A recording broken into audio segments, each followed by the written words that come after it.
ils ont sorti leur plus beau costume d'époque. Eux partent en croisade. La légende dit qu'en 1250, ils sont allés jusqu'en Mongolie. C'est ici une histoire de temps. À Brignoles, on voyage dans le Moyen-Âge. Au détour des ruelles, on découvre les bâtisseurs d'antan. Lui est sculpteur sur bois. Il y a 5 siècles, on aurait dit imagier. Au fil des ans, le nom a changé, pas le savoir-faire. Le bois reste toujours pareil, on a toujours les mêmes mains, les mêmes outils, donc le geste sera toujours pareil, il n'y a pas de problème.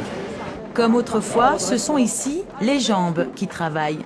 Ce système de poulies, imaginé par des ingénieurs d'une autre ère, a permis de construire des châteaux et d'immenses cathédrales.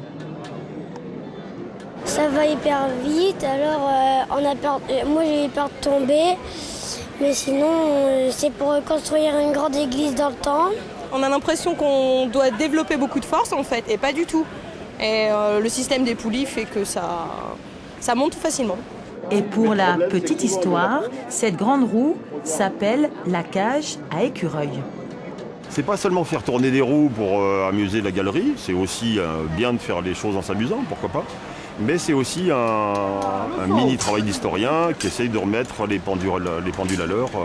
La suite se raconte autour de l'église. Combat d'épée et contes de troubadours. On revisite ici la vie des routiers du XIVe siècle. Non, à l'épée, c'est toi le meilleur. Hein. Ah non, à l'épée, tu es bien meilleur que moi, ça c'est vrai. À l'épée, chevalier, c'est lui le meilleur. Non, tu m'as tout appris. Non, c'est toi. Non, c'est toi. Les routiers, c'est des mercenaires qui se vendent au plus offrant, quoi. Donc pendant la guerre de 100 ans. Donc c'est un peu les péripéties d'une compagnie de routiers, pas forcément les meilleurs. Parce qu'il y a beaucoup de comédie dans ce qu'on fait, mais en fait on essaie de faire passer un message pédagogique, historique, de façon ludique et interactive avec les gens. Le réel se mêle alors au merveilleux et certains, c'est sûr, vont retenir cette leçon d'histoire.